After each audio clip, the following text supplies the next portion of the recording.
के मालिक Elon Musk Bharat की जेलों से डर गए हैं। भाई ने बीबीसी को ट्विटर पर सुना दिया कि आप सरकारी चैनल हैं, तब भी डर नहीं लगा, बल्कि बीबीसी को इंटरव्यू भी दे दिया। एक भाई ने उनसे पूछ लिया कि ट्विटर पर बीबीसी ने नरेंद्र मोदी वाली जो डॉक्यूमेंट्री बनाई है वो क्यों बैन किया, तो इलन मस्क की कपकपी छूट गई। पहले तो पल्ला झाड़ा कि हमें इस केस के बारे में पता नहीं है, फिर कहा कि भारत में सोशल मीडिया का कानून बड़ा सख्त है, अगर अपने लोगों को जेल भेजने और कानून का पालन करने में से किसी एक को चुनना हो तो मैं कानून को चुनूंगा।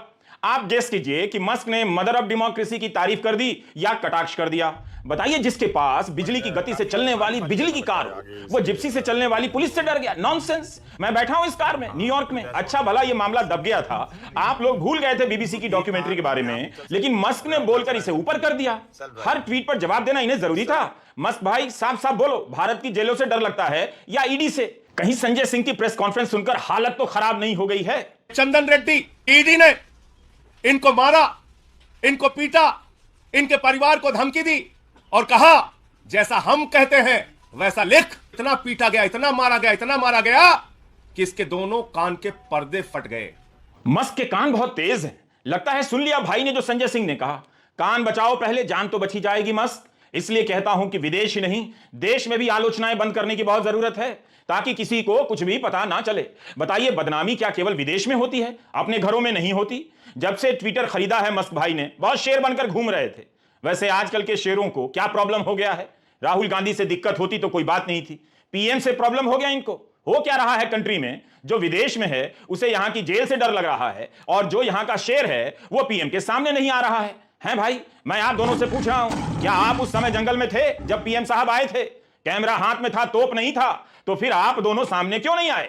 क्या कंट्री के किंग के प्रति जंगल के किंग का यह बिहेवियर होगा? डिसिप्लिनरी एक्शन लेंगे। आज का वीडियो गजब है, हवाओं की तरह कभी बांदीपुर के बाघों की, तो कभी इलन मस्क की, तो कभी सत्यपाल मलिक की गलियों की तरफ जाने लग जाता है। आरोप यह है कि आरएसएस का कोई बंदा है जो 200-300 करोड़ देने की बात कर रहा था, मुझे नहीं सत्यपाल मलिक जी को। तब जब जम्मू कश्मीर के राज्यपाल हुआ करते थे, ऑफर कौन दे रहा था? मलिक जी ने कहा आरएसएस से कोई बहुत बड़ा आदमी था। एक बहुत महत्वपूर्ण खुलासा नाम लेकर कर रहे हैं। आरएसएस के एक वरिष्ठ नेता राम माधव का उन्होंने स्पष्ट तौर पे नाम लिया।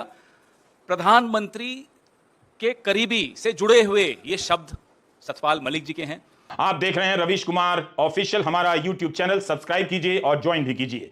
भारत में हंगामा है कि प्रधानमंत्री को बाघ नहीं दिखा, उधर ट्विटर के मालिक इलन मस्क भारत की जेलों से डर गए हैं। जंगल वाले शेर की तो हालत खराब है, ये समझ रहे थे कि ट्विटर का शेर बन जाने से सारा जंगल इन्हीं का हो गया है। इधर अदानी समूह की तरफ से मुझे पत्र आ गया है कि फाइनेंशियल टाइम्स को लेकर जो हमने अपने वीडियो में दिखाया था उस पर उनका भी पक्ष रख दें। ग्लोबल चैनल के लोग यूट्यूबर को गंभीरता से लेने लगे हैं और यहां अपने मस्क भाई जेल जाने से डर रहे हैं। जरूर उनका पक्ष रखेंगे जब अदानी के चैनल पर अदानी के बारे में शरद पवार का बयान चल सकता है, और फिर शरद पवार कह भी सकते हैं कि मुझे कोई ऐतराज नहीं अगर जेपीसी की जांच हो। तो रवीश कुमार ऑफिशियल पर अदानी का पक्ष तो चलना ही चाहिए, यही पत्रकारिता का उसूल है। इस वीडियो में आप क्या देखेंगे मुझे पता नहीं, लेकिन पूरा देखेंगे तो आप जरूर समझ जाएंगे कि हम तो अब इस लायक बचे ही नहीं, तो पता रखकर क्या कर लेंगे हम का मतलब आपसे है। सर उधर मत देखिए, बांदीपुर के बाघ लोग ना चुनाव प्रचार में गए होंगे, आप अपने प्रचार पर ध्यान दीजिए। हाँ, आपका ये फोटो बिंदास है। Who doesn't wanna look young and full of Akshay ऊर्जा? Top of the world sir. किसमें नहीं होती सदा यंग दिखने की चाह? हैट, खाकी pants and camouflage T shirt and all that के साथ साथ किसी भी इंस्टा रील को टक्कर देने वाला एकदम परफेक्ट है प्राइम मिनिस्टर सर। बस चलने के अंदाज से लगता है बाघ कंफ्यूज हो गए होंगे। बाघों को पता लग गया होगा कि आप इंडिया के पीएम हो, कैमरे के फ्रेम से दूर ही सही कहीं ना कहीं 150 कमांडो तो होंगे ही बंदूक लेकर। जब जेल से मस्क डर गया तो ये तो बाघ हैं। ठीक है, ये शिकारियों का रिकॉर्ड जानते हैं, पर आप तो इन्हें बचाने आए हैं, फिर भी इन्हें समझ नहीं आया। मुझे लगता है कि घास के बीच छिपा ये टाइगर ही सबका नेता होगा, इसी ने आपके खिलाफ सबको भड़काया होगा।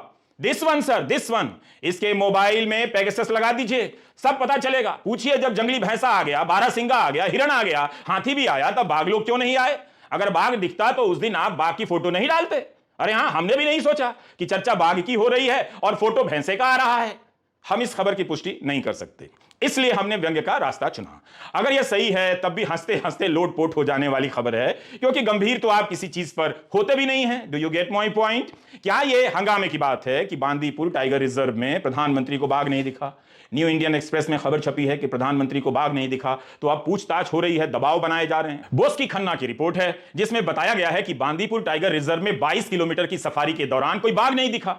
इसके लिए जीप के चालक मधुसूदन को कुछ लोग जिम्मेदार ठहरा रहे हैं। बीजेपी के नेताओं और वन विभाग के वरिष्ठ अफसरों ने मधुसूदन के खिलाफ कार्रवाई की मांग की है, क्योंकि वह उस रूट पर नहीं ले गया जहां बाघ दिख सकता था। कांग्रेस के मीडिया प्रमुख ने झट से खबर की कॉपी ट्वीट कर दी और लिख दिया, ऑफ कोर्स उन्होंने इंग्लिश में लिखा, कि अब पता चल रहा है कि शिकारी शंभू को बांदीपुर में बाघ दिखाई नहीं था, वो काफी गुस्से में थे। एसपीजी वन विभाग के कर्मचारियों को दोषी ठहरा रही है, जो पलटकर सुरक्षा कर्मियों को दोषी ठहरा रहे हैं। भूपेंद्र यादव इसे हल्के में ले रहे हैं। मैं तो कहता हूं कि उन्हें ही बर्खास्त कर दीजिए, ऐसा जयराम रमेश कह रहे हैं। अंत में लिखते हैं, सब बेकार गया, वो कैमरा भी और वो पोज भी।